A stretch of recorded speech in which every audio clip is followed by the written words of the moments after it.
নমস্কার বন্ধুরা, আমি সঞ্চিতা। কেমন আছেন আপনারা সবাই? আশা করছি আপনারা প্রত্যেকে ভীষণ ভালো আছেন। আজ আমি আপনাদের সঙ্গে শেয়ার করব ওলকচু বাটার রেসিপি। কোনো রকম পেঁয়াজ রসুন ছাড়া সম্পূর্ণ নিরামিষ এই রেসিপিটি আপনাদের সঙ্গে শেয়ার করছি। যে কোনো নিরামিষের দিনে এই ওলকচু বাটা তৈরি করে আপনারা গরম ভাতের সঙ্গে খেতে পারেন। এটি দুর্দান্ত হয় খেতে। তো বন্ধুরা, আসুন দেখে নিন আজকের এই ওলকচু বাটার রেসিপিটি। এই ওলকচু বাটা তৈরি করার জন্য আমি এখানে কিছু ওলকচুকে প্রথমে খোসা ছাড়িয়ে নিয়ে ছোট ছোট টুকরো করে কেটে নিচ্ছি।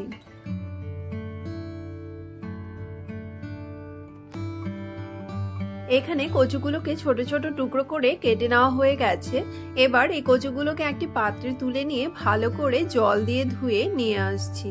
তবে আপনারা যদি চান তাহলে এই কচুগুলোকে হালকা সেদ্ধ করে নিতে পারেন। এখানে আমার কচুগুলো ধুয়ে নেওয়া হয়ে গেছে। এবার এই কচুগুলোকে একটি মিক্সিং জারে দিয়ে দিয়েছি। এবার এতে দিয়ে দিয়েছি এক টুকরো আদা, দিয়েছি 4টে কাঁচা লঙ্কা।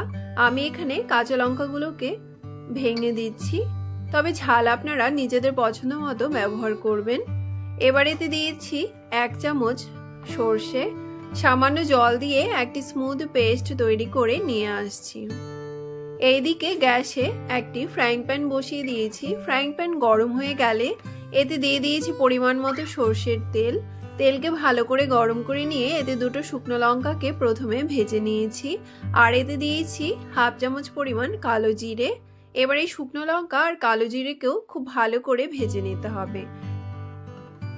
এখানে কালো জিরে আর শুকনো লঙ্কা খুব সুন্দরভাবে ভেজে নেওয়া হয়ে গেছে। এবার বেটে রাখা কচুগুলোকে এই তেলের ওপরে দিয়ে দিয়েছি।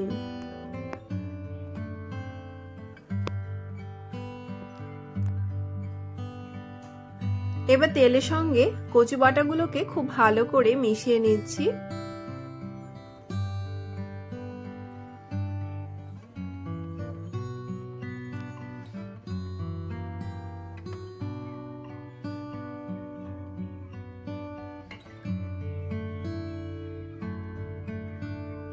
এবার এতে দিয়ে দিয়েছি স্বাদ মতো লবণ, দিয়েছি 1/2 চামচ হলুদ গুঁড়ো, আর এখানে দিয়েছি সামান্য চিনি।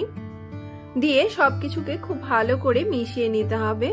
এবার গ্যাসের ফ্লেমকে বাড়িয়ে দিয়ে সবকিছুকে ভেজে নিলেই ওলকচু বাটা একদম তৈরি হয়ে যাবে। 4 থেকে 5 মিনিট একই রকম ভাবে ভেজে নিতে হবে। যখন কড়াই থেকে সবকিছু ছেড়ে আসবে তখন বুঝে যাবেন ওলকচু বাটা একদম তৈরি হয়ে গেছে। যে কোনো নিরামিষের দিনে এই ওলকচু বাটা তৈরি করে আপনারা খেতে পারেন। এটি গরম ভাতের সঙ্গে দুর্দান্ত হয় খেতে। আর যারা বাটা খেতে ভালোবাসেন তারা অবশ্যই এই রেসিপিটি একবার ট্রাই করবেন। তো বন্ধুরা, আপনাদের যদি এই ওলকচু বাটার রেসিপিটি ভালো লেগে থাকে তাহলে আপনারাও এইভাবে বাড়িতে তৈরি করে খাবেন। আশা করছি আপনাদের ভালো লাগবে। আমার চ্যানেলটি যদি আপনাদের ভালো লেগে থাকে আমার চ্যানেলটিকে সাবস্ক্রাইব, লাইক, কমেন্ট এবং শেয়ার করতে ভুলবেন না যেন। দেখা হবে আবারও কোনো নতুন রেসিপির সঙ্গে। এতক্ষণ আমার ভিডিওটি দেখার জন্য আপনাদের অসংখ্য ধন্যবাদ। ভালো থাকবেন, সুস্থ থাকবেন। ধন্যবাদ।